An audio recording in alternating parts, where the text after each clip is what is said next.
Eis aí, abençoados, o tema do nosso estudo nesta manhã. É uma pergunta: qual o destino da nossa alma? Essa é uma pergunta interessante, né? Porque muitas pessoas têm dúvida em relação a isso, e principalmente depois que nós fizemos o nosso estudo de escatologia consumada, né? Muitas pessoas vieram perguntar e nós percebemos que há muitas dúvidas. Por isso resolvemos trazer esse tema, que nós já tratamos dele, mas resolvemos trazer novamente para os irmãos. Qual o destino da nossa alma? Nosso versículo inicial se encontra em Hebreus, capítulo 10, versículo 39.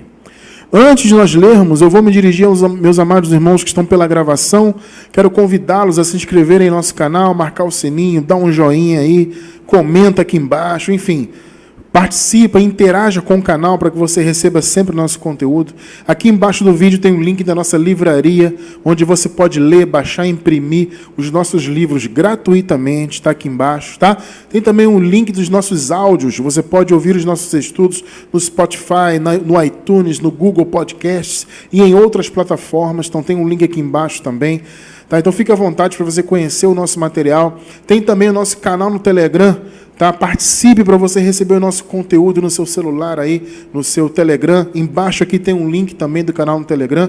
Ou você pode pesquisar lá no seu Telegram, é só você abrir e pesquisar pelo nome MIG Telegram, é MIGG Telegram. Pesquisa isso lá que você vai encontrar o canal. Aí é só você entrar e confirmar a sua participação, tá bom? Esteja sempre em contato com o nosso conteúdo, conheça o nosso site. Se precisar entrar em contato, amados, estamos à disposição por e-mail, aqui, ó, contato@abencoados.com, tá? E se você sente o desejo de nos ajudar, você gosta do nosso trabalho e quer voluntariamente apoiá-lo, também aqui embaixo do vídeo tem um link, seja um semeador, tá? De antemão, já fica a nossa gratidão pelo seu apoio, tá bom? Vamos ler então, abençoados. Hebreus capítulo 10, verso 39.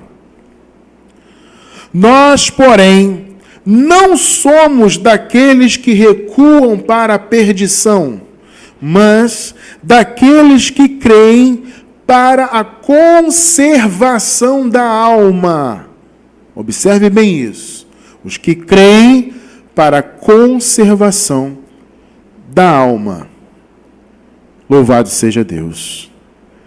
Preciosa igreja do Senhor Jesus Cristo, povo santo e amado, eleitos, abençoados, selados com o Santo Espírito da promessa, povo santo do Pai, igreja amada, casados com Cristo, abençoados, esposa do Senhor Jesus Cristo, igreja sem rugas, sem mácula, mais do que vencedores. Meus amados irmãos, há muitos questionamentos a respeito da alma, né? Há muitos pensamentos a respeito do que é a alma do homem, qual o destino dela. Existem, obviamente, muitos conceitos acerca disso. Então, quero trazer ao entendimento dos irmãos, eu vou relembrar, né? Para aqueles que já conhecem o assunto e para aqueles que não conhecem, estão se chegando agora à palavra da graça, nós vamos trazer esse conhecimento para você a respeito do destino da alma do Filho de Deus, do escolhido do Senhor. Veja bem, amados, nós observamos aqui, no primeiro versículo que nós lemos hoje, né, o Hebreus 10, 39, que há dois grupos aqui de pessoas. Vou pedir a abençoada Juliana para colocar, por gentileza, novamente o versículo na tela aí, para nós lermos juntos. Vejam só. Nós, porém, aqui Paulo falando a igreja, claro, né? Nós, porém, não somos daqueles que recuam para a perdição. Então você vê que há um grupo que é da perdição, que recuava. Recuar por quê? Porque aqui a palavra está falando de pessoas que aparentemente haviam crido, né? Pessoas que de certa forma participavam da igreja e da fé e que recuavam. Veja bem, abençoados, o recuo na fé é uma característica de quem não é de fato filho de Deus, de quem não é salvo. Tá? Há pessoas que de fato têm uma aparência de salvo, né? Você vê ali de repente a pessoa envolvida em um grupo ali de estudos, numa congregação, e parece uma pessoa ali superativa e conhecedora da Bíblia. Amado, isso não significa absolutamente nada. Tá? Uma das principais características de quem é da salvação de fato é permanecer na fé. Aquele que não permanece é porque nunca teve fé de fato. Então o contexto fala disso, né? Aqui está falando de recuar na fé, deixar de crer. E aqui o texto diz, nós que somos salvos, que somos a igreja de fato, que somos filhos do eterno Criador, nós não somos desses aí que recuam para a perdição, mas daqueles que creem. Aí qual é a consequência para aqueles que creem? Terem a sua alma conservada. Observou aí? Então uma coisa é a perdição, outra coisa é a conservação da vida. Então são dois grupos. Entenda uma coisa, nós aqui em nosso ministério, abençoados, tá? Defendemos a existência das duas sementes. Há o joio e o trigo. E essas duas sementes, elas vêm desde antes de haver qualquer pacto da parte de Deus com o homem, tá? Eu me refiro ao primeiro pacto, à lei, ao pacto com Abraão. Não havia nada disso. Antes do pacto com Abraão, do pacto com Moisés e do pacto da graça através de Cristo, antes de haver pecado no mundo, já havia duas sementes. Nós entendemos que Adão era a semente da perdição e que Eva era a semente da salvação. Por isso que na profecia lá que nós vemos no Gênesis, nós vemos que o filho da mulher, vocês se lembram disso? Que o seu filho vai ser, o seu descendente no caso, né? O descendente vai ser ferido no calcanhar, mas vai pisar a cabeça da serpente. É uma linguagem obviamente simbólica, mas você vê que é o descendente de quem? Da mulher. A mulher é a boa semente nesse caso aqui. Você vê que o homem é que foi responsabilizado pela entrada do pecado no mundo. Né? Por quê? Porque foi o homem que recebeu de Deus a incumbência de não cometer aquele pecado. Mas, obviamente, amados, Deus sempre soube que isso ia acontecer. Entenda que não há surpresas para Deus, observe bem isso. Deus sempre soube. Ah, mas Cristiano, se Deus sempre soube, por que Ele fez? Aí você pergunta para Deus, amado, eu não sei. Ele fez porque tinha que fazer. O plano de Deus tinha que ser posto em prática. Aí você vai dizer, mas irmão Cristiano, onde eu posso entender que ali eram as duas sementes? Vou dar um exemplo. Na carta aos aos Romanos, no capítulo 9, o apóstolo diz assim, o Senhor Deus, observe bem isso, da mesma massa, Ele faz os vasos para honra e para desonra. Olha só, amado, da mesma o quê? Da mesma massa. Se você se lembra da criação, o que o homem foi? O homem não foi uma massa, não foi feito do barro? Observe bem isso. Da mesma massa o Senhor tira vasos para honra e para desonra. São duas descendências que vêm da mesma massa. Você percebeu isso? Compreendeu essa revelação? Então nós temos um estudo que fala disso, das duas sementes, tem aí no nosso canal, tá? Em breve vai estar no nosso sistema de áudio também. Então, antes de haver o pecado, já havia duas sementes. Por quê? Porque o pecado, amado, ele não poderia entrar no mundo por meio da semente boa. Vocês entendem que isso não faz sentido? A palavra diz, o pecado entrou por um homem, né? Ora, o pecado não poderia entrar pela semente boa, amado. Árvore boa, ele dá bons frutos. Entende? Então, como é que a semente boa ia trazer o mal para o mundo? Não, o mal tinha que vir pela semente má. Você entende o plano de Deus? Então, antes de haver pacto, antes de haver pecado no mundo, as duas sementes estavam aqui para cumprir o plano de Deus. Entende? Então, é plano de Deus que na sua criação haja duas sementes. Ah, por quê? Aí, amado, eu não sei.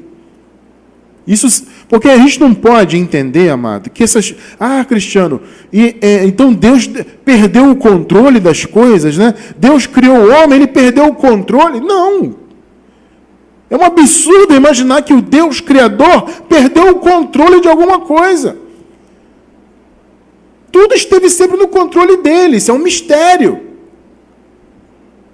Então, nós entendemos que há uma importância e há uma necessidade de haver duas sementes.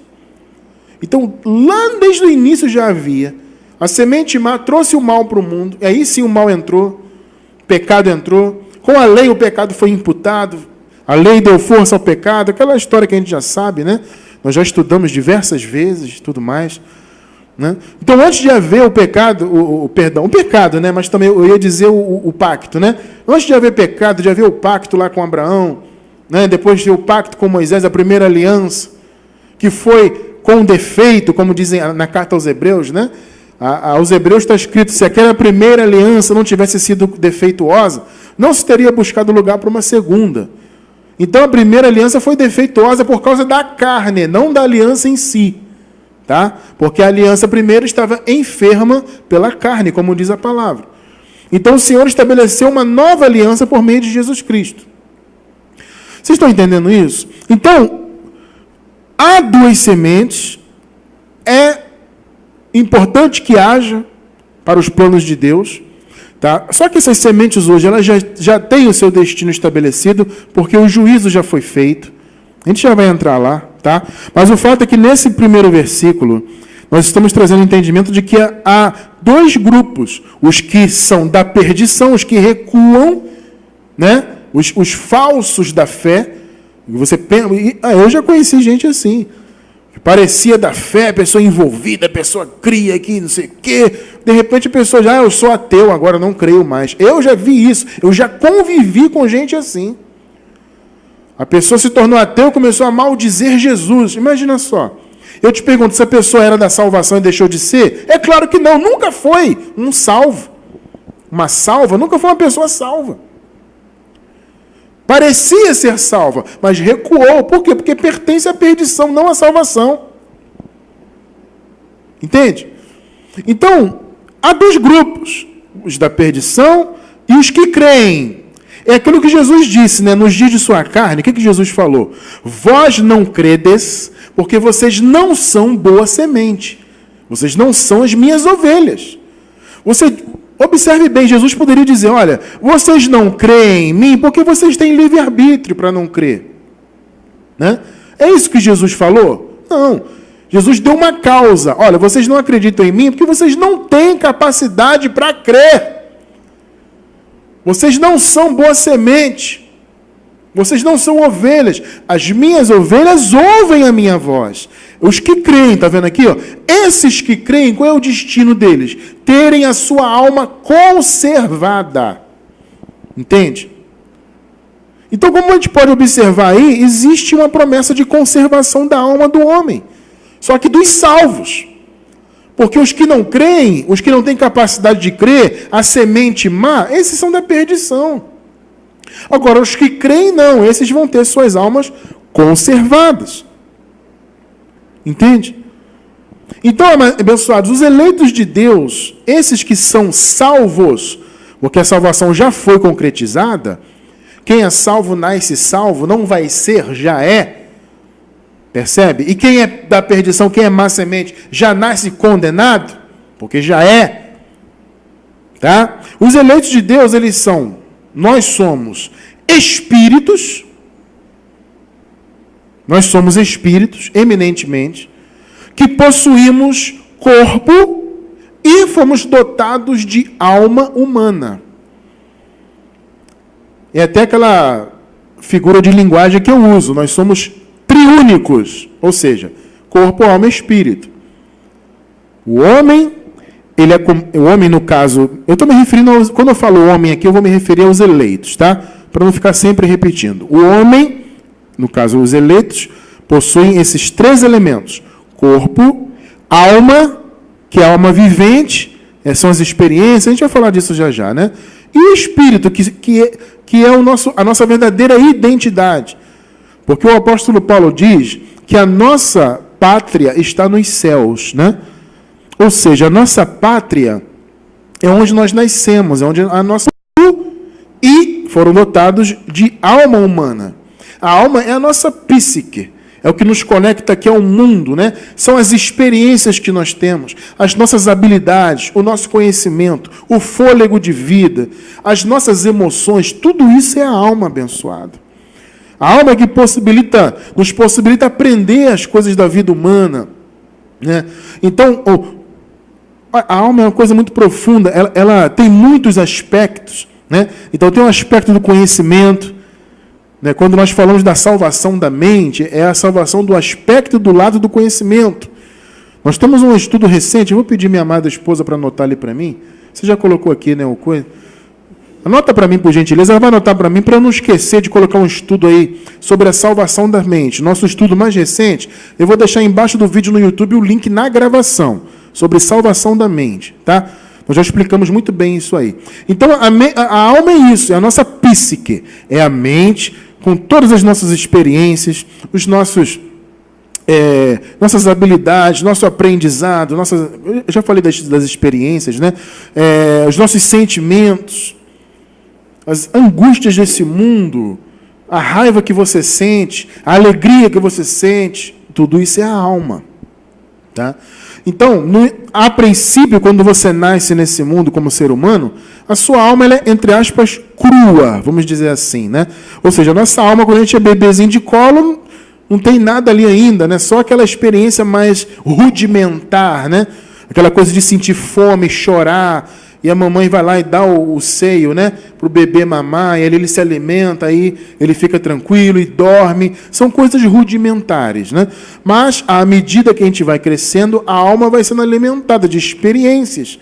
Né? Então, a criança cresce ali, começa a ter experiência, aprende a ler, aprende a andar, no caso, primeiro, né? Depois aprende a ler, e aí vai aprender a mexer nas coisas, fica curiosa, e por aí vai. Então, a alma vai sendo alimentada com experiências, com sabedoria, à medida que o ser humano vai se desenvolvendo nesse mundo. Né? Então, a princípio, ele é um fôlego de vida apenas, mas ela vai crescendo e evoluindo. Né? Então, no novo pacto, amados, principalmente no novo pacto, há uma diferenciação bem clara de alma e espírito, tá? Porque existe essa confusão, né? Muitos confundem alma e espírito, acham que é a mesma coisa, mas não é. Espírito é o homem interior, é o elemento celestial. Entre aspas, é o DNA de Deus, entre aspas, tá, gente? Ou seja, é o que diz que nós somos da família de Deus. É o elemento que vem do céu, tá? Esse é o homem interior. Esse homem foi dotado de corpo e de alma humana. Tá? Então, a palavra diferencia bem esses elementos, especialmente no novo pacto. Tá? Então, entendido o conceito de alma, vamos seguir nesse conhecimento e entender qual é o destino dessa psique que Deus nos deu. Né? Então, abençoados, assim como o nosso espírito é salvo, sempre salvo, nós sempre fomos salvos, né? Você, quando nasceu nesse mundo, você já nasceu salvo, a salvação foi concluída. O Senhor morreu na cruz, ressuscitou e voltou no ano 70. Fez o juízo sobre Israel, trouxe o juízo também espiritual, separou o joio do trigo, né? O joio foi julgado, o trigo foi salvo. Tá? Tudo isso já está consumado. Então, nós somos salvos espiritualmente. Aqueles que estavam mortos espiritualmente antes da cruz foram vivificados. Entende? Passaram pela ressurreição espiritual. O apóstolo Paulo diz, né, que o Senhor nos ressuscitou. No caso, eu digo nos, porque Paulo está falando deles lá, né? Nós não. Nós que já nascemos depois da obra consumada, nós não fomos ressuscitados. Nós já nascemos vivos espiritualmente, tá? Mas quem estava antes da cruz, quem viveu aquele período lá de transição, estava morto espiritualmente, ou seja, o espírito estava inoperante. Então, na cruz, quando o Senhor matou o velho homem, ele ressuscitou o homem interior. Ele trouxe vida a quem estava morto espiritualmente, e hoje nós já nascemos vivos espiritualmente, com o nosso espírito operante, selado com o Espírito Santo da promessa. Então, o espírito é salvo, o corpo nosso, há promessa de recebermos um novo corpo glorificado. Isso vai acontecer quando este corpo aqui deixar de funcionar. Né? Vamos receber a nossa nova vestimenta, a nossa nova casa celestial. E existe a alma. há promessa da salvação também dessa alma. Porque nós poderíamos imaginar o seguinte: bom, o espírito é salvo, o corpo vai ser glorificado, então nós também devemos receber uma nova alma. Só que veja, amado, não é isso que a palavra diz. Não vai ser uma alma diferente, nova no sentido de diferente, tá? A gente vai chegar lá, eu vou explicar isso melhor. A alma que nós teremos na eternidade, ela não vai ser uma outra alma no sentido de algo diferente. Entende? De uma alma do zero. Não, é essa alma atual que nós temos. Interessante isso, né? É a preservação dessa alma que o Senhor nos deu nessa vida. Nós seremos salvos plenamente. Já somos espiritualmente, seremos no corpo e na alma. A alma também já está salva, no sentido de que ela não pode morrer. O Senhor acabou com a morte. Quando o Senhor voltou, Ele ressuscitou aqueles que estavam mortos na ocasião, receberam corpos glorificados e suas almas também foram ressuscitadas, obviamente, né? E aqueles que estavam vivos na ocasião passaram a não mais estar à mercê da morte. Quem morria antes da vinda do Senhor ainda estava à mercê da morte, ficava preso na morte. Naquela figura do Hades, né? do abismo, da prisão, o lugar encoberto, que também pode ser traduzido por sepultura. Ou seja, havia um aprisionamento. O espírito voltava para Deus, mas o corpo e a alma ficavam presos. Então o Senhor acabou com isso. Hoje não tem prisão na morte. Para boa semente, para aqueles que creem. Tá? Eu estou falando só dos que creem. Eu já vou chegar lá e falar do outro grupo. Então os que creem, creem para a conservação da alma. É promessa. Essa alma atual que você tem, ela será conservada, preservada.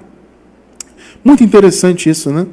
Então, amados, os da perdição, a má semente, já foi condenada. Assim como os salvos, a boa semente já é salva, todos da boa semente são salvos. Sempre salvos.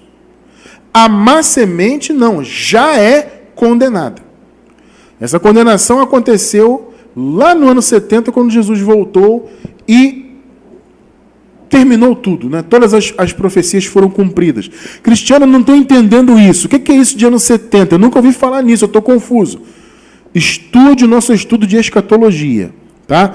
Nós estamos hoje com 12 estudos. Nós estamos hoje em 24 de novembro de 2019. Então, para quem está ao vivo ou para quem está assistindo na semana de lançamento da gravação, entenda isso, nós estamos com 12 estudos, amados. É um fundamento muito bacana. Eu vou deixar aqui embaixo do vídeo no YouTube também o link. Tá? Vou pedir a Amada para anotar ali para mim, do estudo de escatologia consumada. Vou deixar o link aqui para você. Para você entender essa história de anos 70. Inclusive, nós falamos bastante também dessa questão de alma, de salvação, lá nesses estudos. Então, estude lá desde o primeiro, vá até o 12º. E se no futuro você encontrar outros, vai, assista tudo que tiver aí. Então, quando o Senhor concluiu todas as profecias escatológicas, quando Ele concluiu a sua obra messiânica no ano 70, Ele trouxe um juízo, entende? Não só sobre Israel, mas sobre também os da perdição. Foram selados com o juízo eterno. Como diz lá em Daniel, uns ressuscitariam para a glória, né, e outros para a vergonha.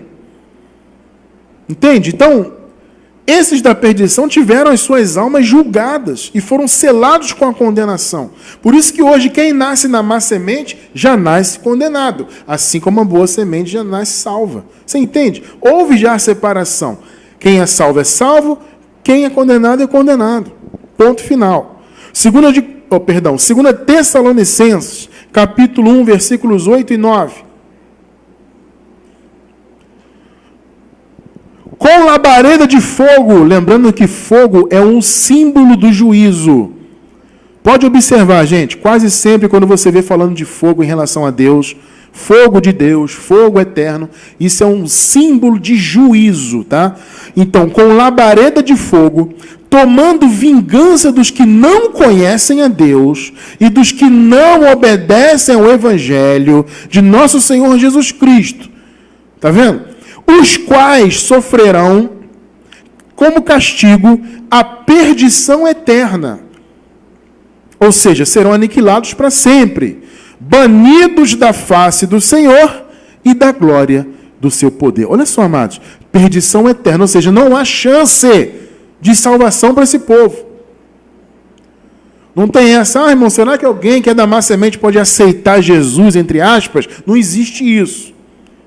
A perdição é eterna, assim como a salvação é eterna. Tá? São duas sementes e dois destinos. O semente da salvação, o destino é o quê? É ser um salvo, é o que nós somos. E viver a eternidade. Quem não é a perdição eterna. Banidos da face do Senhor. Então, a sentença já foi dada. Ah, mas irmão Cristiano, aqui está no futuro. Ó. Paulo está dizendo sofrerão. Claro, amado, é porque Paulo estava antes do ano 70. Ele estava antes da consumação de tudo. Por isso que ele falou no futuro. Só que esse juízo já foi dado, o martelo já foi batido.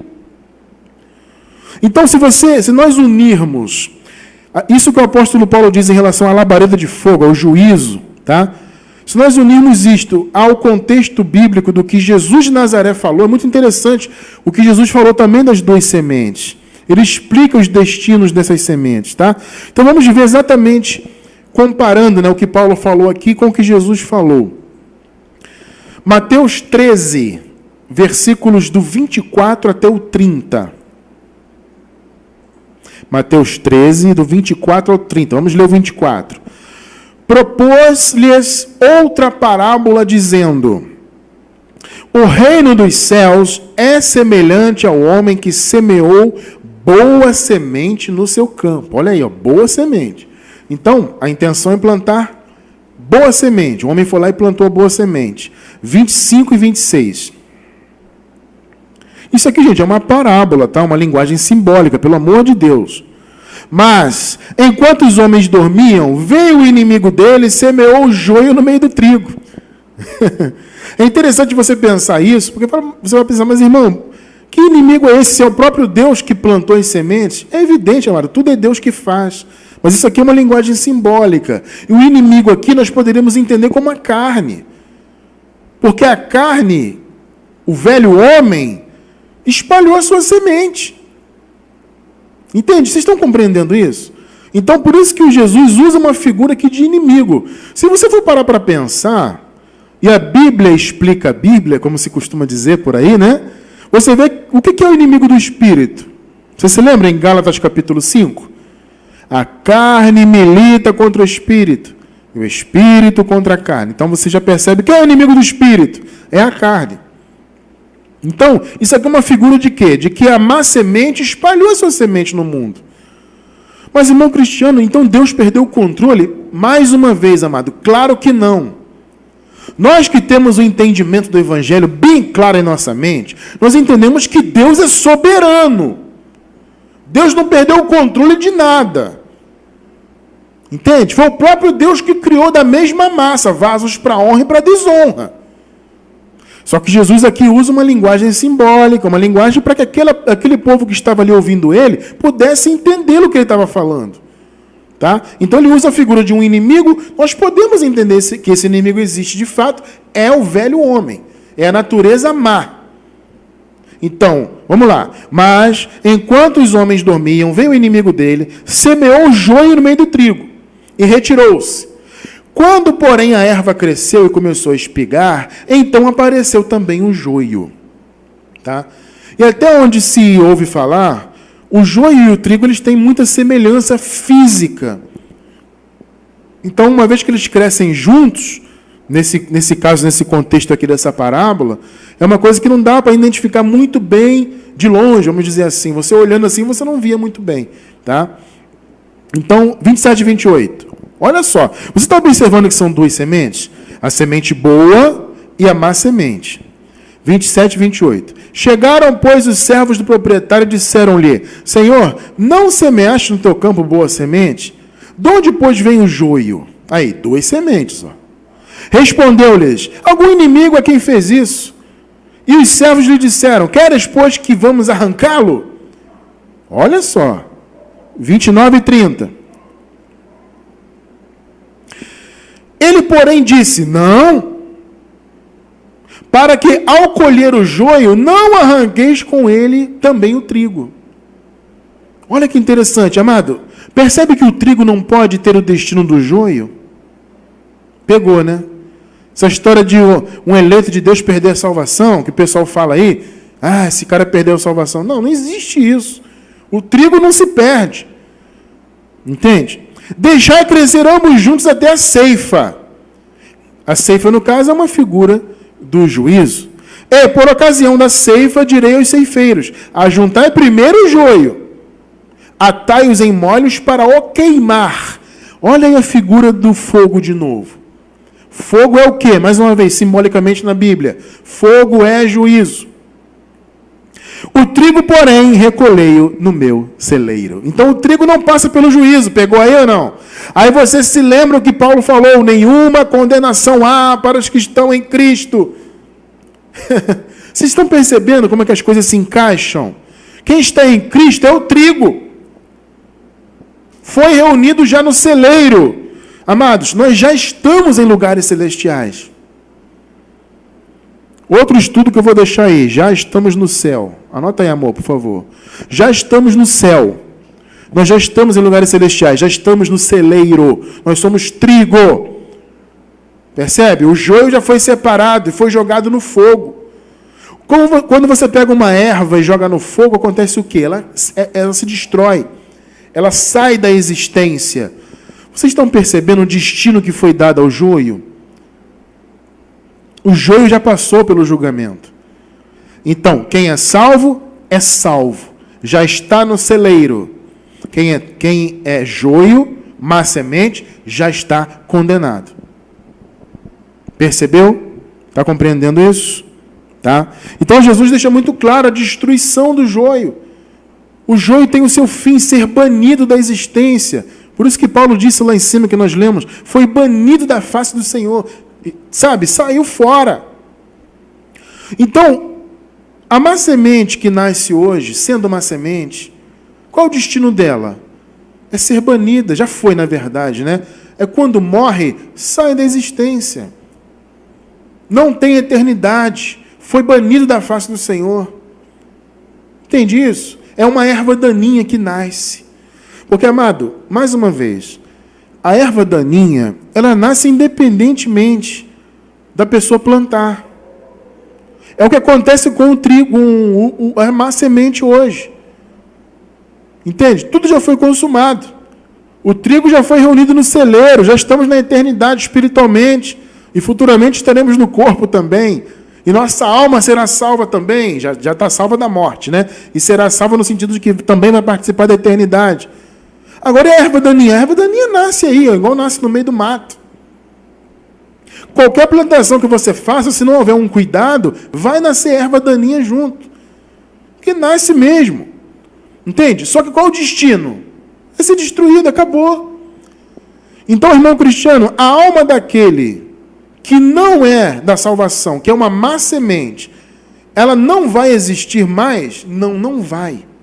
Ela é só fôlego de vida. Enquanto tiver vida biológica, está vivo. Morreu, acabou. Agora, o eleito de Deus, não. A boa semente vai viver a eternidade. Amado, aprenda. Nenhuma boa semente vai ser destruída. Perdão, queridos. Nenhuma boa semente vai ser destruída. Você viu o cuidado de Jesus na parábola ali? Vamos arrancar o joio? Não. Separa primeiro. Quando chegar na época da colheita, separa. Porque o trigo não pode ter o mesmo destino da erva daninha. Está muito claro isso, né, amado? Pelo amor de Deus, né?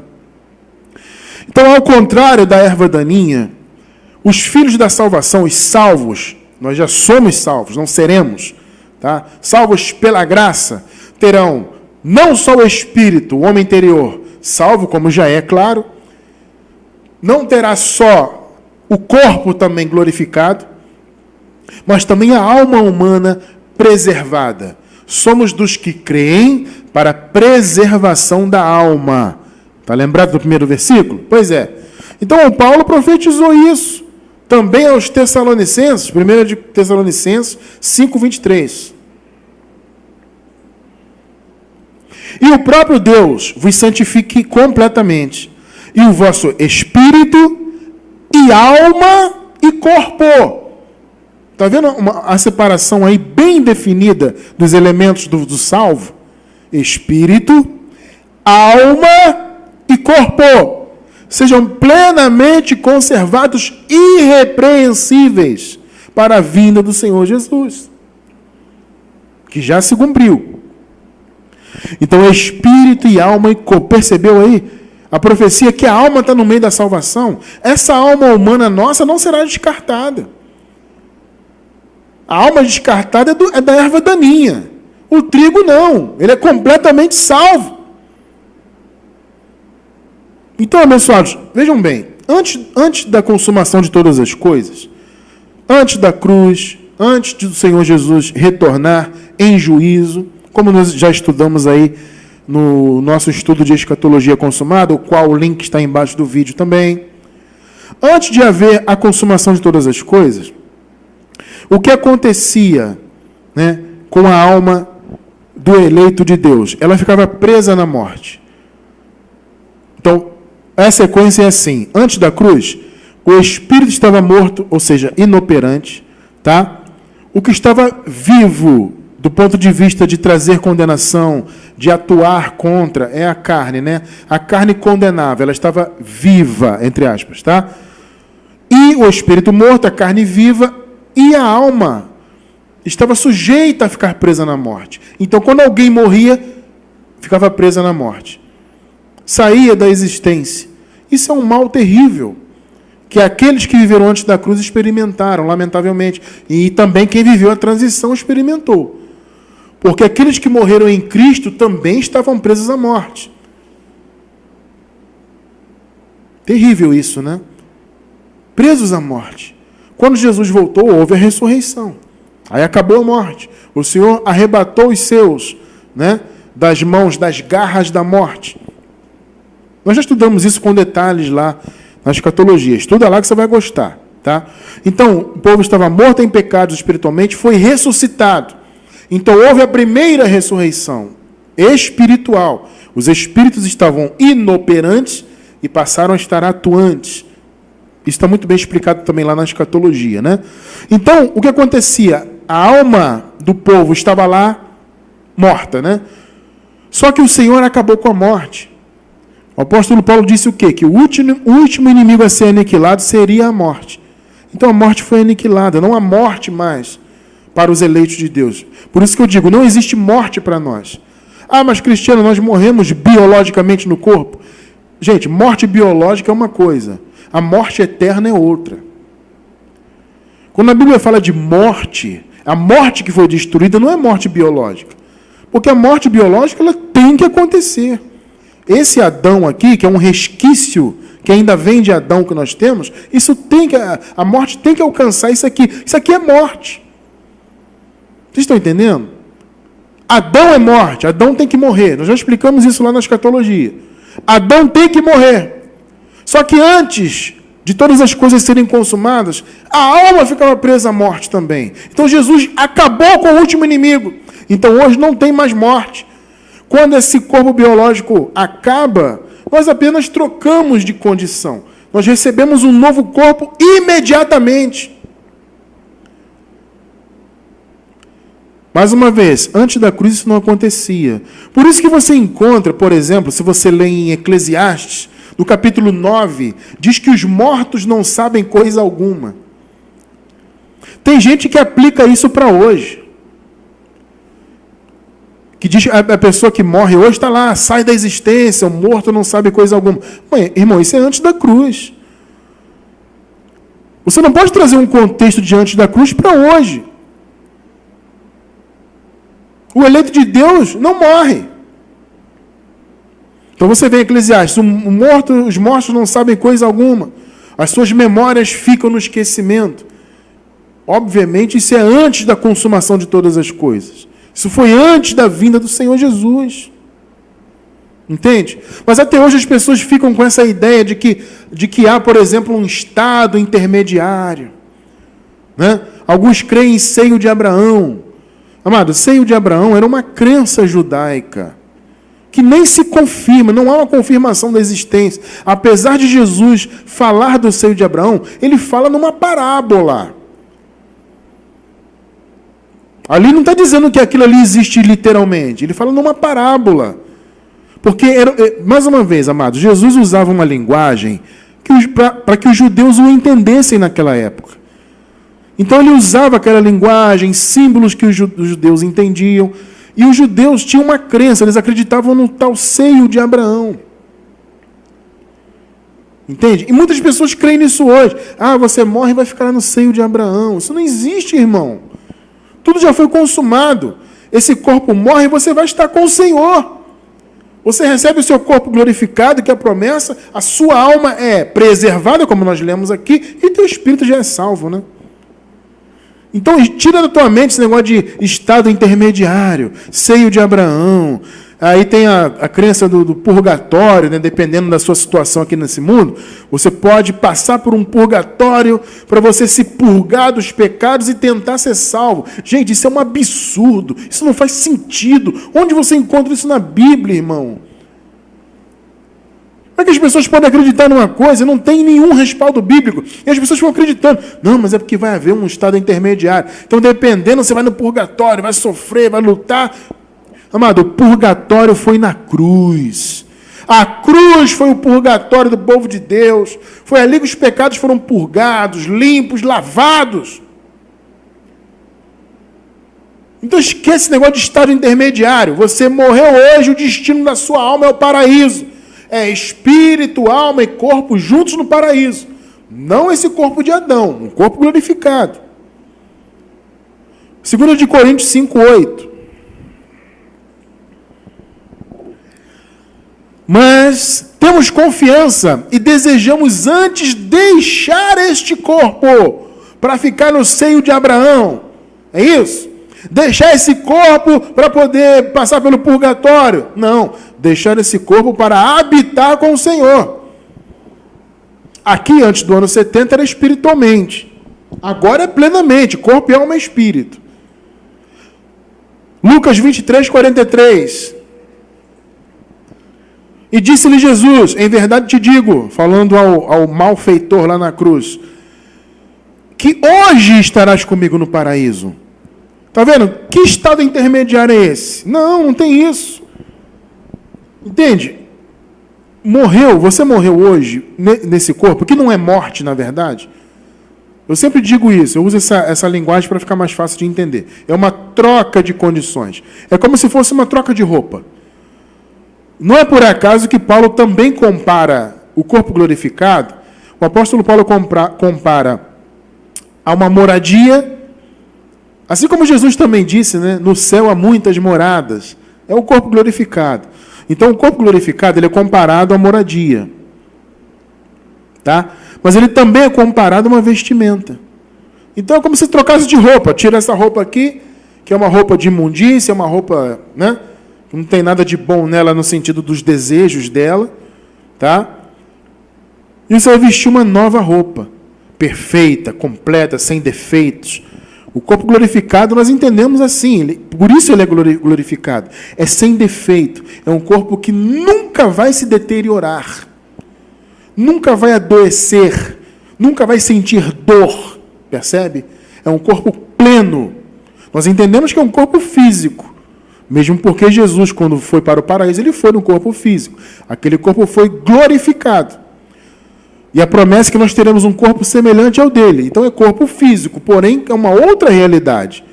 Não é um corpo de dor, não é um corpo que envelhece, não é um corpo que adoece, não é um corpo que sente dor. Não, é uma outra realidade. Tá? Entenda isso. Qual é o destino da sua alma? Você como trigo que você é. Você é trigo, você é filho da salvação. Qual é o destino da sua alma? É a eternidade. Essa alma que nós temos hoje. Nós cremos para a conservação da alma. Então, qual é o nosso destino na eternidade? Termos um corpo glorificado, o nosso espírito e a nossa alma juntos nesse corpo. Tremendo, né? Então, antes da consumação de todas as coisas, né, por não haver ainda a salvação plenamente consumada naquela época, o corpo morria, o espírito, né, voltava para Deus, a alma e o corpo ficavam presos à morte, à sepultura, à não existência. Mas com a consumação de tudo, a consumação plena da salvação, a ressurreição dos mortos, tudo que foi consumado ali no ano 70, né, foi feito na morte, na ressurreição e no ano 70. É o que eu sempre digo, são 3 etapas. Tá? Não existe uma diminuição. É bom a gente falar isso, porque as pessoas têm essa coisa, né? Ah, Cristiano, essa história de anos 70 fica diminuindo a cruz. Gente, isso é uma bobagem que não tem tamanho. Não tem diminuição de nada. Os 3 eventos da salvação têm a mesma importância, porque um complementa o outro. Tá? A morte do Senhor na cruz, a sua ressurreição e a sua vinda são as 3 etapas da salvação. Então não tem essa de uma coisa diminuir a outra. Todas têm importância, porque se Jesus voltou, é porque ele ressuscitou. E se ele ressuscitou, é porque ele morreu. Então você vê que um evento vai ligando uma coisa a outra. Então não tem isso de diminuição de nada. Tá? Então, quando tudo foi consumado, a morte acabou. Então qual é o destino da alma? É ser preservada, porque a alma não fica mais presa na morte. A salvação foi consumada. A nossa alma é preservada. Quando esse corpo biológico aqui acabar, a nossa alma vai habitar um corpo glorificado imediatamente, instantaneamente. Seremos revestidos da nossa habitação que é do céu. 2 Coríntios 5:2. É por isso também gememos, desejando ser revestidos da nossa habitação, que é do céu. Glória a Deus por isso. Entenda isso, amado. Esse é o teu destino como eleito de Deus. É o seu destino como um salvo, sempre salvo. É maravilhoso você saber isso. O sistema religioso não sabe disso. O povo vive lá no engano. Mas você, na graça, sabe. O seu espírito já está no céu. Você já está sentado em lugares celestiais. A sua alma será preservada. E o seu corpo glorificado. Esse é o destino do homem, do eleito. E aí existem muitas perguntas, né? Cristiano França, nós vamos nos lembrar desta vida? Essa é uma pergunta clássica, né, abençoado? Porque a pessoa, é uma pergunta lógica, obviamente, né? Porque se a nossa psique vai ser preservada, nossa alma atual vai ser preservada. Então, uma pergunta muito válida, e eu lhe digo, eu acredito que sim. Veja bem, nessa questão da alma, do que vai acontecer literalmente, veja bem, amados, vou ser muito sincero com os irmãos. Eu desconheço alguma coisa na Bíblia, alguma passagem, versículo, que diga claramente o que será feito na alma. Tá? Eu estudo a Bíblia há muitos anos. Não significa que eu sei tudo, tá, amado? Eu estou longe de saber tudo. Eu estou crescendo e estou aprendendo até hoje, graças a Deus. Mas estou querendo dizer o seguinte, que eu já tenho uma certa experiência de estudar a Bíblia. Eu não encontrei nunca nada que nos dissesse exatamente o que será feito na alma. Então eu não posso aqui cravar, vai ser assim, amado. Mas nada me impede de especular, de inferir. Entende? Então eu entendo que a alma vai ser preservada porque não faz sentido você deixar de ser quem você é. Então essa alma atual nossa é quem nós somos como humanos. E se a salvação é plena para o ser humano, no caso filho da salvação, é evidente que essa nossa alma vai ser preservada porque, repito, não faz sentido você deixar de ser quem você é. Percebe isso? Você vai continuar sendo quem você é. Mas existe realmente uma dificuldade, eu diria, de se entender isso. Por quê? Porque esse mundo ele é feito não só de alegrias, mas também de muitas tristezas. Esse é um mundo de dor, de lutas, dificuldades. Jesus falou, né? No mundo tereis aflições.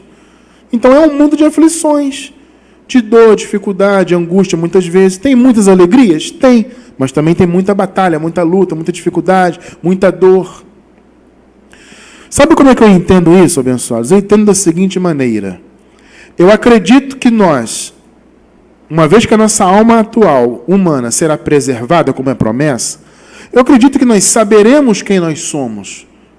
Quem nós fomos aqui e quem nós somos como pessoa. Entende isso? Nós saberemos disso. Porém, eu acredito que a nossa alma passará por algum tipo de restauração, de modo que os males desse mundo não nos afetem. Note, isso é uma inferência minha. Tá? É uma especulação minha. Estou deixando isso bem claro. Eu não quero ser desonesto intelectualmente, nem de maneira nenhuma. E principalmente intelectualmente. Entende? Eu não quero ser. Quero inventar doutrina. Então eu estou dando uma inferência, algo que eu entendo que seja assim. Para mim tem muita lógica. Você vai saber quem você é como ser humano, quem você foi nessa vida, na eternidade você vai saber. Agora, eu não acredito que a nossa alma vai experimentar experiências ruins, amado. Aí para mim também não faz muito sentido. Você está lá na eternidade, perfeito, salvo, vivendo o gozo e a plenitude, e a sua mente sentindo as dores desse mundo, para mim não faz muito sentido. Então eu acredito que na eternidade haverá algum tipo de transformação na alma, de modo que eu vou saber quem eu sou, né? Quem eu fui aqui, quem eu sou na eternidade lá, mas a minha alma vai passar por algum tipo de renovação, de modo que as dores vão ficar para trás. Porque as dores fazem parte dessa vida atual, não da vida futura. Está claro para você o que eu penso a respeito disso? É importante deixar esse estudo aqui, porque muitas pessoas ficam perguntando, irmão, como é que vai ser? Fica essa angústia. Mas eu não posso cravar. É assim, pronto. Se um dia, por acaso, o Senhor me permitir, caso haja, né? O Senhor me permitir enxergar na Bíblia alguma coisa, evidentemente que eu vou transmitir para vocês. Mas até hoje eu nunca descobri nada assim relativo a isso. Então, para mim é um grande mistério. Mas que a alma vai ser preservada, vai. Tá?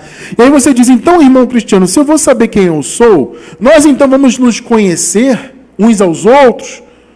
Eu vou saber que fulano é fulano, que cicrano é cicrano? Vamos nos conhecer entre irmãos? Eu acredito que sim. Também, obviamente. Vamos ler uma passagem aqui, interessante, onde o apóstolo Paulo fala da ressurreição, tá? E ele diz assim, ó, vocês consolem-se com esse entendimento. O que Paulo está dizendo com isso? Vocês estão tristes por causa dos que já morreram? Mas vocês não têm que ficar tristes porque os que já morreram vão ser trazidos novamente com Deus. O Senhor vai ressuscitá-los. Nós estaremos juntos de novo. Ora, se essa palavra tinha o poder de consolar, significa o quê? Que de fato vamos nos conhecer. Porque Paulo poderia dizer, olha gente, sinto muito, mas os que morreram, lá na eternidade, ninguém vai conhecer ninguém. Como é que Paulo poderia consolar o povo com isso? Não. O consolo vinha justamente pelo fato de que os que já haviam morrido iriam ressuscitar e aqueles que estavam vivos ali iriam reencontrá-los e, obviamente, reconhecê-los. Então, isso trazia o quê? Uma esperança. Vamos ver. 1 Tessalonicenses 4, capítulo 4, versículos do 13 ao 18. 13. Não quero, porém, irmãos, que sejais ignorantes acerca dos que já dormem, dos que morreram, né? Para que não vos entristeçais, como os demais que não têm esperança. Então, observe bem esse versículo aqui. Os que não creem, queridos, eles não têm esperança. Os que não creem, quando um ente querido morre, eles ficam desesperados. Por quê? Porque eles pensam assim, rapaz, eu nunca mais vou ver essa pessoa. Percebe o problema? Os que não têm esperança é porque não creem. Então o coração fica totalmente turbado, não tem consolo nenhum. Porque eles pensam, quem morreu saiu da existência, nunca mais vou ver essa pessoa. Meu Deus, que desespero. Agora, quem é de Deus, não. Ah, um ente querido morreu? É triste? Claro que é. A dor da separação, né? Você, puxa, sabe, a pessoa não está mais aqui comigo, mas você sabe que é só momentâneo. Você tem esperança. Pegou? Essa esperança só faz sentido porque você vai reconhecer o seu ente querido. Está entendendo o ponto aí? 14. Porque se cremos que Jesus morreu e ressuscitou, assim também aos que em Jesus dormem, veja que eles estavam antes da cruz ali. Então quem estava morto mesmo, preso à morte ainda. Deus os tornará a trazer com ele. Ou seja, eles vão voltar, gente. Esses que morreram, que vocês conviveram com eles, vocês vão vê-los de novo. Está claro que a gente vai se reconhecer lá no céu? Nós vamos nos conhecer lá, melhor dizendo? Está claro ou não está? Evidente que está. Na eternidade, você vai saber quem você foi nesse mundo e quem você é como pessoa. Agora, os males, as tristezas, isso aí eu acho que fica por aqui. Dores, tristezas, angústias, isso aí fica aqui na terra. Entende? Agora, conhecer, você vai conhecer. 15. Dizemos-vos, pois, isto pela palavra do Senhor, que nós, os que ficarmos vivos para a vinda do Senhor, você vê que Paulo sabia que alguns ali ficariam vivos para a vinda, né? É um absurdo, né? Você imaginar que ele estava falando de um futuro distante. Como assim futuro distante, se ele estava dizendo aqui que os que ficarmos vivos... E o povo ainda tem essa história absurda e patética de que Paulo errou. Que argumento ridículo. Ah, Paulo errou. Gente, sem brincadeira. Eu já ouvi gente dizendo que Jesus de Nazaré errou. Em relação à escatologia, né? Não, que Jesus errou também os tempos. Eu já vi gente falando isso. Não caio nessa história furada. Cristiano, eu não entendo de escatologia consumada. Mais uma vez, embaixo do vídeo no YouTube, na gravação, tem um link. Estude todos os estudos. No momento aqui temos 12. No futuro talvez você encontre outros. Então não precederemos os que dormem. 16 ao 18 agora. Porque o mesmo Senhor descerá do céu com alarido e com voz de arcanjo e com trombeta de Deus. Amado, tudo isso aqui eu já expliquei lá na escatologia, tá? Não vou explicar isso aqui hoje. Os que morreram em Cristo ressuscitarão primeiro, depois nós, os que ficarmos vivos, seremos arrebatados juntamente com Ele nas nuvens, a encontrar o Senhor nos ares, e assim estaremos para sempre com o Senhor. Agora veja o último aqui, o 18. Portanto, consolai-vos uns aos outros com essas palavras. Por que o consolo era possível? Agora raciocine comigo aí. Vamos lá. Por que o consolo era possível? Porque eles iam se reconhecer. Percebe? Então nós vamos, obviamente, nos conhecer no paraíso. Está claro? O consolo é possível por isso. Se não houvesse esse reconhecimento, o consolo não seria possível. Olha, nós não vamos nos reconhecer, então sinto muito. Quem morreu, morreu e acabou. Ninguém vai conhecer ninguém lá. Não. Paulo falou, o Senhor vai trazer eles de volta. Então se consolem com isso. Não fiquem desesperados como aqueles que não creem, aqueles que não têm esperança. Não, vocês têm esperança. Pegou, né? Então as duas perguntas fundamentais sobre a alma. Cristiano França, essa alma atual vai ser preservada? Está muito claro, obviamente que vai. Tá? Vamos nos lembrar dessa vida atual? Acredito piamente que sim. Agora, com reservas. Acredito que a alma vai se passar por uma restauração, de modo que as dores e o que pertence... Veja bem, vamos simplificar. O que pertence a esse mundo fica nesse mundo, ponto. Males, tristezas, etc. Isso fica no mundo. Agora, a alma vai ser preservada. Você vai saber quem você é, quem você foi aqui e quem você é na eternidade. E você vai ver o teu irmão e vai reconhecer. Eu te conheço. Eu andei com você. Percebe? É isso. Tá? Está muito claro, né? Então, eu encerro com Hebreus, capítulo 6, versículos 18 e 19. Para que por duas coisas imutáveis, nas quais é impossível que Deus minta. Graças a Deus, né? Tenhamos firme consolação. Nós, os que pomos o nosso refúgio em reter a esperança proposta. Olha que coisa linda, amados. A qual a esperança, né? Temos como âncora da alma, segura e firme, e que penetra até o interior do véu. Que palavra linda, amado. Percebe? O Evangelho é o que para nós? A nossa esperança que temos no Senhor é o quê? É a âncora da alma. É a segurança da nossa alma. Meu amado, entenda uma coisa. A tua alma está segura. O teu espírito é salvo. A tua alma também. Porque a tua alma, a minha, da minha esposa, todos nós, nossas almas não verão a morte. Então, espírito, alma e corpo plenamente preservados, no caso o corpo glorificado, espírito salvo e a alma restaurada. Então, qual o destino da nossa alma? A eternidade. Está claro isso? Plenamente salvos. Essa é a nossa posição em nome de Jesus. Para nós, os que cremos, porque nós não somos daqueles que retrocedem para a perdição. Nós somos dos que creem para a conservação da alma.